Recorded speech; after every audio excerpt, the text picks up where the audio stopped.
FSI French Revised, Unit 22, Tape 7. Question générale. Que fait-on lorsqu'on a une crevaison sur la route? Que fait-on du pneu à plat?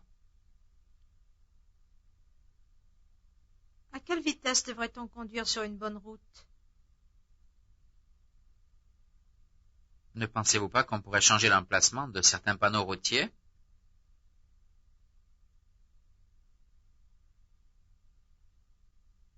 Avez-vous le temps de lire ce qui est inscrit sur les panneaux routiers aux États-Unis?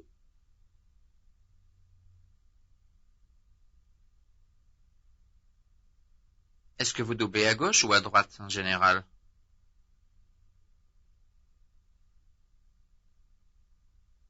À partir de quel âge a-t-on le droit de conduire?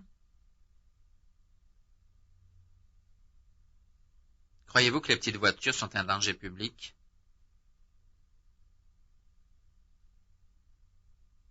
Sur une route à sens unique, peut-on rouler aussi bien sur la file de gauche que sur la droite?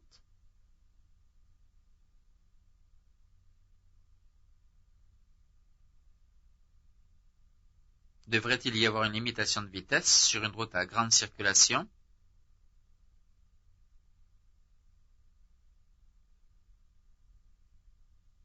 Quel papier doit-on avoir lorsqu'on conduit?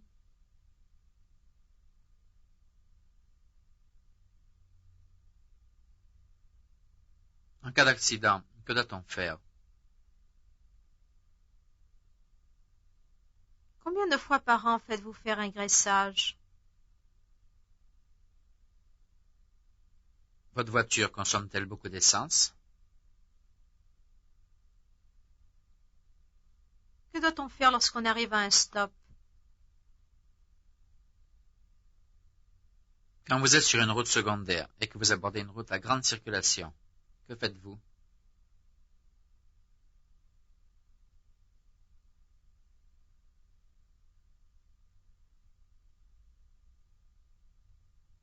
Quand vous êtes sur une route à grande circulation et que vous allez croiser une route secondaire, avez-vous la priorité?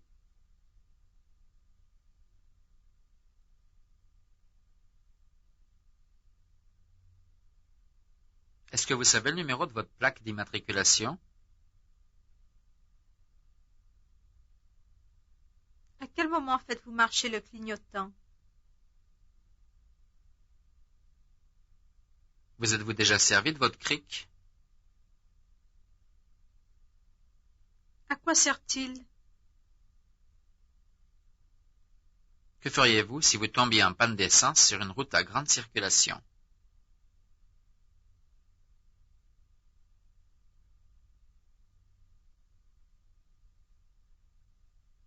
Que feriez-vous si vous perdiez votre permis de conduire? Que pensez-vous des cars et des camions sur la route? Les trouvez-vous encombrants?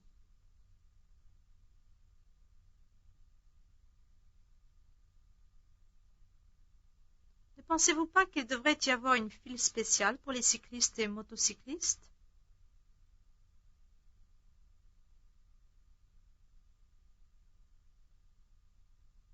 Vous voulez tourner à droite et vous voyez un panneau indicateur « Sens interdit ». Que faites-vous?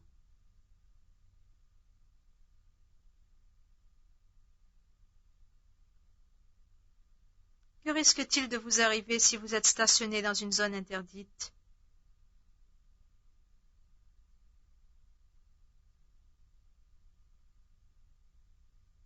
Question indirecte. Dites à monsieur qu'il faudrait qu'il fasse gonfler ses pneus arrière avant de partir.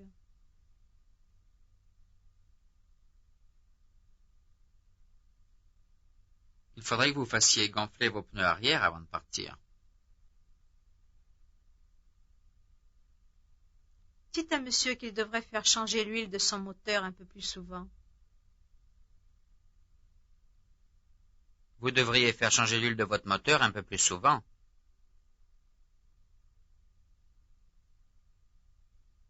Demandez à monsieur si sa voiture n'a pas besoin d'un graissage. Est-ce que votre voiture n'a pas besoin d'un graissage? Demandez à monsieur combien de temps il lui faut pour réparer votre voiture.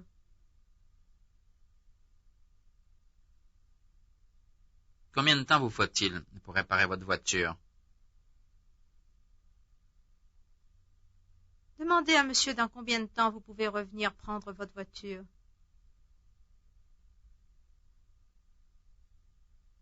Dans combien de temps puis-je revenir prendre ma voiture?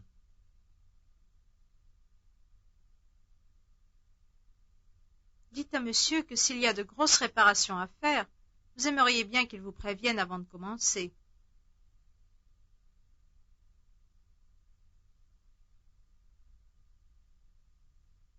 S'il y a de grosses réparations à faire, j'aimerais bien que vous me préveniez avant de commencer.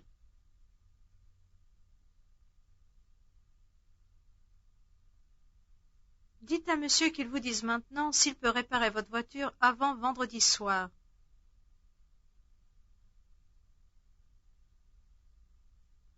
Dites-moi maintenant si vous pouvez réparer ma voiture avant vendredi soir.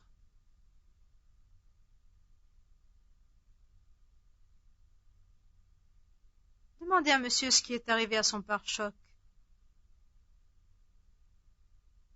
Qu'est-ce qui est arrivé à votre pare-choc? Demandez à monsieur s'il a déjà pensé à ce qu'il fera de son auto quand il partira.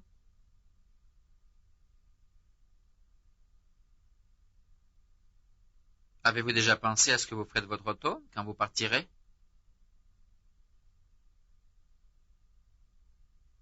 Dites à monsieur qu'il vaut mieux qu'il mette sa valise sur le porte-bagages. Il vaut mieux que vous mettiez votre valise sur le porte-bagages. Dites à monsieur que le grincement qu'il entend à l'avant de sa voiture provient du pare-choc.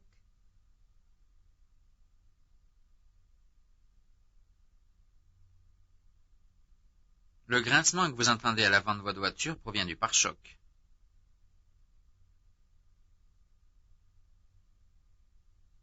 Dites à monsieur de ne pas oublier de boucler sa ceinture de sécurité.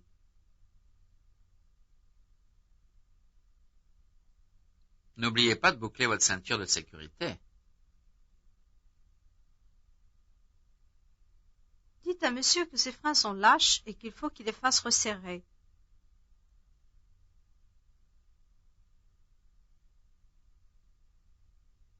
Vos freins sont lâches et il faudrait que vous les fassiez resserrer.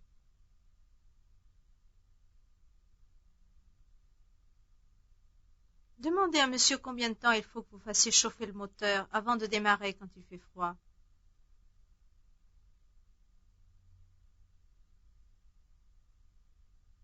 Combien de temps faut-il que je fasse chauffer le moteur avant de démarrer quand il fait froid?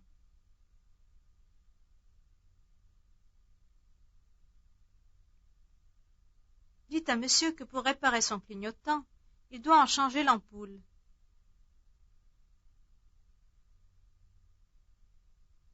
Pour réparer votre clignotant, vous devez en changer l'ampoule.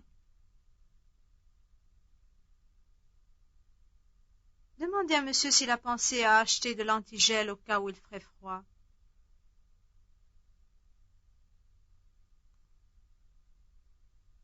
Avez-vous pensé à acheter de l'antigel au cas où il ferait froid?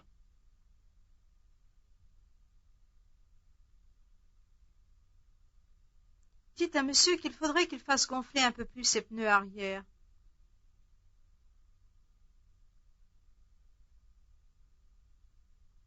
Il faudrait que vous fassiez gonfler un peu plus vos pneus arrière.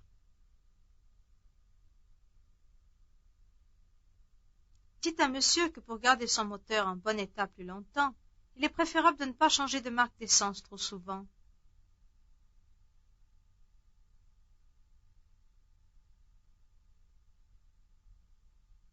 Pour garder votre moteur en bon état plus longtemps, il est préférable de ne pas changer de marque d'essence trop souvent.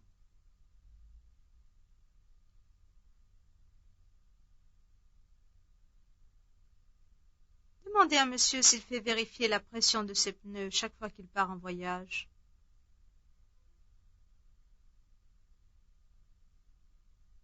Faites-vous vérifier la pression de vos pneus chaque fois que vous partez en voyage?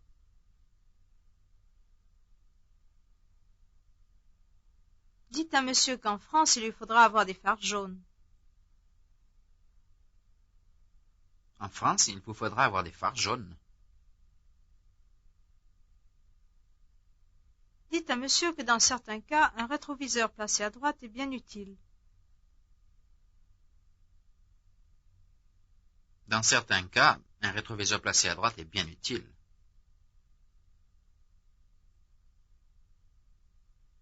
Demandez à monsieur si, quand il avait cette vieille voiture européenne, il lui fallait souvent utiliser sa manivelle pour démarrer.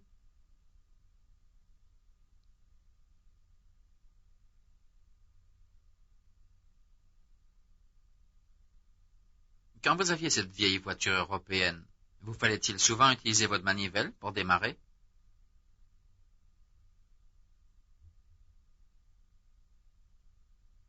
Dites à monsieur que vous ne savez pas comment on nettoie les bougies. Je ne sais pas comment on nettoie les bougies. Dites à monsieur qu'il n'a pas besoin d'aller dans un garage pour faire changer l'huile, qu'il peut le faire lui-même.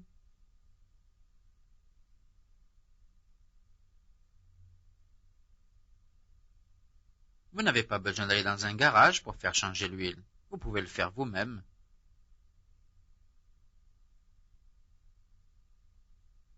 Demandez à monsieur si l'eau distillée n'est pas préférable à l'eau ordinaire pour le radiateur.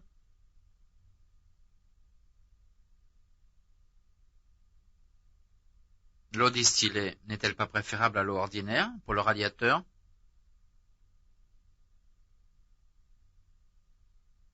Dites à monsieur que si vous en aviez eu le temps, vous auriez aidé cette pauvre dame à changer la roue de sa voiture.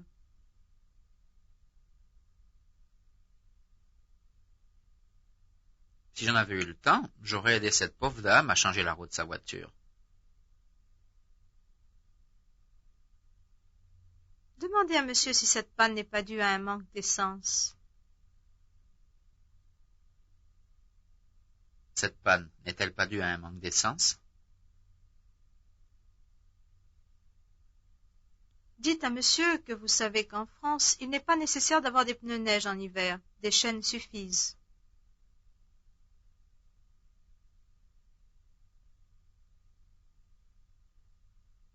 Je sais qu'en France, il n'est pas nécessaire d'avoir des pneus neige en hiver.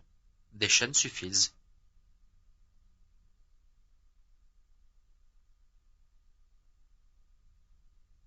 Récit. Vacances en Bretagne. Tous les étés, au lendemain du 14 juillet, les Martins partent en vacances. Ils aiment beaucoup voyager et choisissent chaque année un endroit différent. Ils ont ainsi visité toute la France et ont même fait 2 ou 3 voyages à l'étranger. Cette année, ils ont décidé d'aller en Bretagne, où habitent les parents de Madame Martin, Monsieur et Madame Dumas, qui n'ont pas vu depuis 2 ans. Les enfants sont ravis d'y aller, car ils se souviennent des parties de pêche avec le père Le Gallec, vieil ami de Monsieur Dumas, de leurs jeux au bord de la mer et d'une ferme des environs, où leur grand-père les emmenait de temps en temps passer la journée.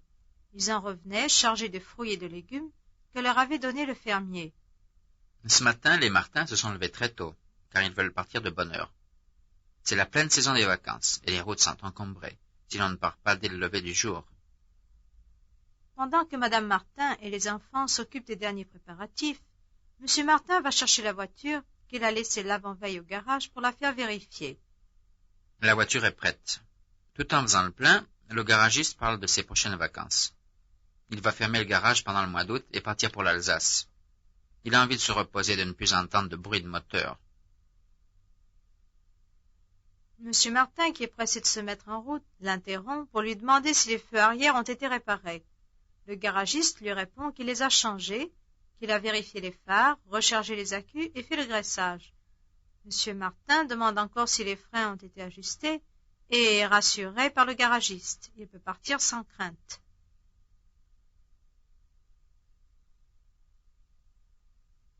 Lecture. Les sports en France. Quel est le sport national français? C'est là une question à laquelle il est difficile de répondre. L'Angleterre a son cricket et l'Amérique son baseball, mais en France, un grand nombre de jeux et de sports se disputent la faveur du public. Certains de ces sports sont modernes et presque tous d'origine étrangère. D'autres font partie de coutumes nationales ou régionales, comme la pelote basque, entre autres, qui porte le nom de sa région d'origine. Dans le nord et le nord-ouest de la France, on pratique encore le tir à l'arc, alors que dans le midi, le jeu préféré est la pétanque. Ce jeu consiste à envoyer des boules d'acier le plus près possible d'une petite boule de bois en partant d'un point fixe. Il se pratique en plein air. Les sports modernes comprennent le basket-ball, le golf, le volley-ball, le patinage, le ski, etc. Le tennis connaît de nos jours plus de succès encore que n'a connu son ancêtre le jeu de paume. N'oublions pas le football, qui est un des sports les plus populaires. Les règles de ce sport sont presque les mêmes que celles du soccer américain, alors que le rugby se rapproche beaucoup plus du football américain. Les meilleures équipes de rugby sont celles de la région de Toulouse. S'il y avait en France un sport vraiment national, ce serait, je crois, le cyclisme. Que ce soit sur piste ou sur route, le cyclisme attire toujours beaucoup de spectateurs. Il y a pourtant un autre sport que les Français pratiquent beaucoup, la natation. Depuis quelques années, ce sport a pris un tel essor qu'il est maintenant obligatoire pour les enfants d'âge scolaire. On les emmène à jour fixe dans les nombreuses piscines de la capitale ou des grandes villes. Dès les premiers beaux jours, les piscines en plein air attirent de nombreux jeunes gens et ne désemplissent pas. This concludes Unit 22.